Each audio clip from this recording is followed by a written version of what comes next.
हमारी रसोई में एक ऐसा मसाला है जिसकी खुशबू आते ही बस घर की याद आ जाती है, दालचीनी। पर आज हम इसे सिर्फ एक मसाले की तरह नहीं देखेंगे, बल्कि आयुर्वेद की एक बहुत ही पावरफुल जड़ी बूटी त्वक के रूप में जानेंगे। तो चलिए इसकी असली पहचान को थोड़ा करीब से समझते हैं। इसकी महक, क्या कहने, वो गरम, मीठी और एकदम सुकून देने वाली खुशबू जो चाय की कप से लेकर त्योहार के पकवानों तक हमारी यादों का एक हिस्सा है। और इसका स्वाद वो भी उतना ही कमाल का है। वो हल्का सा तीखापन और मीठापन जिसने पूरी दुनिया के खाने में अपनी एक अलग ही जगह बना ली है। पर क्या हमने कभी सोचा है कि इस जानी पहचानी खुशबू और स्वाद के पीछे कितनी बड़ी शक्ति छिपी हुई है?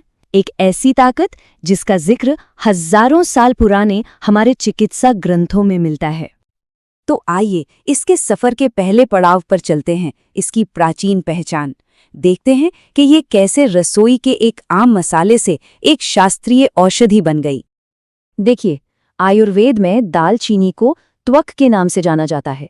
इसका बोटानिकल नाम है सिनामोमम ज़िलैनिकम और संस्कृत में त्वक का मतलब ही होता है छाल, जो सीधे सीधे हमें बताता है कि इसका औषधीय हिस्सा कौन सा है। ये आयुर्वेद की एक बहुत ही जरूरी जड़ी बूटियों में से एक है। और इसकी अहमियत का अंदाजा आप इसके कई नामों से लगा सकते हैं। इसे दारूसिता, त्वकपत्र, गुड़ त्वक और जाहिर है दालचीनी जैसे कई नामों से जाना जाता है। हर नाम इसकी किसी न किसी खूबी को बताता है। इसका जिक्र कोई आज की बात नहीं है। आयुर्वेद के सबसे बड़े ग्रंथों में इसके बारे में बताया गया है। जैसे चरक संहिता में इसे सांस और पाचन से जुड़ी समस्याओं के लिए फायदेमंद माना गया। सुश्रुत संहिता इसे एक बेहतरीन सुगंधित द्रव्य कहती है और भाव प्रकाश निघंटु में तो इसके ऊपर पूरा एक डिटेल्ड चैप्टर है। अच्छा, अब एक बहुत ही काम की बात। बाजार में ना 2 तरह की दालचीनी मिलती है। एक है श्रीलंका की त्वक, जिसे असली या ट्रू सिनेमन कहते हैं। इसका स्वाद हल्का और मीठा होता है।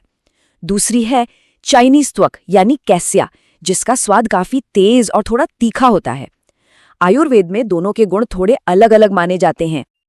चलिए अब इसके दूसरे और सबसे दिलचस्प हिस्से पर आते हैं, इसका आयुर्वेदिक प्रोफाइल। यहां हम रस पंचक के जरिए इसके गुणों को समझेंगे। आप इसे किसी भी जड़ी बूटी का एक तरह का बायोडेटा समझ सकते हैं। रस पंचक में सबसे पहले आता है रस। रस का सीधा मतलब है वो स्वाद जो हमें जबान पर महसूस होता है, और यही स्वाद शरीर में इसके एक्शन की शुरुआत करता है। अब त्वक की खासियत ये है कि इसमें एक नहीं बल्कि 3 रस हैं। कटु यानी तीखा, मधुर यानी मीठा और तिक्त यानी हल्का सा कड़वा। यही तीनों का कॉम्बिनेशन इसे इतना खास बनाता है। स्वाद के बाद जो चीज आती है वो है वीर्य। वीर्य का मतलब है इसकी तासीर, कि ये शरीर को अंदर से ठंडा करती है या गर्म। इसे आप शरीर का एक इंटरनल थर्मोस्टैट मान सकते हैं। और जैसा कि हम सब अंदाजा लगा सकते हैं, त्वक का वीर्य है उष्ण यानी गर्म। यही वजह है कि दालचीनी की चाय पीने से या इसे खाने से शरीर में एक गर्माहट सी महसूस होती है, खासकर सर्दियों के मौसम में। रस पंचक का तीसरा पहलू है विपाक। विपाक का मतलब है पाचन के बाद शरीर पर होने वाला असर। ये जड़ी बूटी का वो लॉन्ग टर्म इफेक्ट है जो खाना पचने के बाद शुरू होता है। त्वक का विपाक कटु यानी तीखा होता है। इसका मतलब है कि डाइजेशन के बाद ये हमारे मेटाबॉलिज्म और शरीर से टॉक्सिन्स को बाहर निकालने की प्रक्रिया पर असर डालता है। तो हमने इसका प्रोफाइल तो समझ लिया, पर सवाल ये है कि इस प्रोफाइल का होता क्या है। तो चलिए तीसरे हिस्से में देखते हैं कि ये प्रोफाइल असल में शक्ति में कैसे बदलता है और हमारे शरीर पर काम कैसे करता है। ये स्लाइड इस कनेक्शन को बहुत अच्छे से समझाती है। जरा देखिए, इसकी उष्ण वीर्य यानी गर्म तासीर क्या करती है। ये हमारे ब्लड सर्कुलेशन को बेहतर बनाती है और खांसी जुकाम से राहत देती है। इसका कटु और मधुर रस पाचन को सुधारता है, गैस कम करता है और भूख बढ़ाता है। वहीं इसका तीक्ष्ण गुण शरीर में जमे हुए कफ को पिघलाकर बाहर निकालता है और मेटाबॉलिज्म को तेज करता है। तो इन्हीं सब गुणों की वजह से त्वक के फायदों की लिस्ट काफी लंबी है। ये पाचन से जुड़ी समस्याओं जैसे इंडाइजेशन और गैस से लेकर खांसी, जुकाम और ब्रोंकाइटिस तक में काम आती है। इसके अलावा ये मेटाबॉलिज्म को मैनेज करने, दर्द कम करने और मुंह की सेहत को बनाए रखने में भी बहुत असरदार है। और अब आते हैं आखिरी और सबसे काम के हिस्से पर, त्वक का इस्तेमाल, मतलब इसे कैसे और कितनी मात्रा में लेना सही रहता है?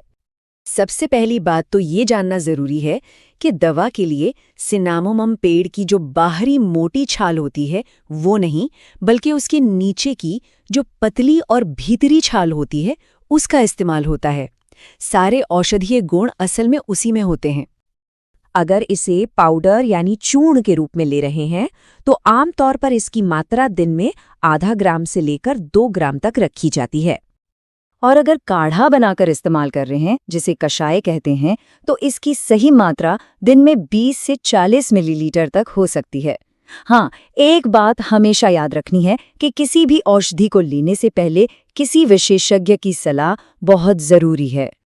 और एक आखिरी लेकिन बहुत मजेदार बात, त्वक एक जबरदस्त टीम प्लेयर है।